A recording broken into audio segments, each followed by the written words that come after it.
ফেসবুকের মালিক প্রতিষ্ঠান মেটা তার কৃত্রিম বুদ্ধিমত্তা বিভাগ থেকে ৬০০ কর্মী ছাঁটাই করতে যাচ্ছে।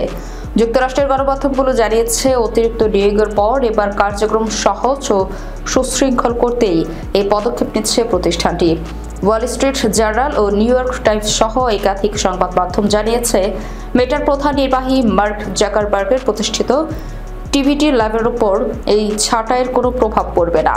ওই ল্যাবে দ্রুত জনবল বাড়াতে ওপেন এআই ও অ্যাপলের মতো প্রতিদ্বন্দ্বী প্রতিষ্ঠানের শীর্ষ গবেষকদের আকর্ষণীয় বেতন প্যাকেজ দিয়ে নিয়োগ দেওয়া হয়েছিল।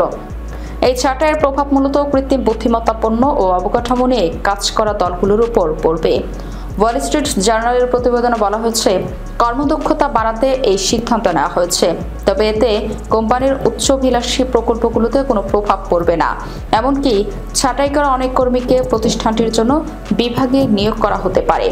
নিউ ইয়র্ক টাইমস জানিয়েছে, কৃত্রিম বুদ্ধিমত্তা খাতে অতিরিক্ত নিয়োগের কারণে প্রতিষ্ঠানে অপ্রয়োজনীয় জনবল বেড়ে গেছে। সেই চাপ কমাতেই ছাঁটাইয়ের সিদ্ধান্ত নিয়েছে মেটা। দুই পত্রিকায় মেটার প্রধান এআই কর্মকর্তা আলেকজান্ডার ওয়াংকের এক বিবৃতিতে উদ্ধৃতি দিয়েছে। বিবৃতিতে তিনি বলেছেন, এখন থেকে সিদ্ধান্ত নিতে কম আলোচনার প্রয়োজন হবে। এ বিষয়ে এএফপির প্রশ্নের জবাবে মেটা কোনো মন্তব্য করেনি।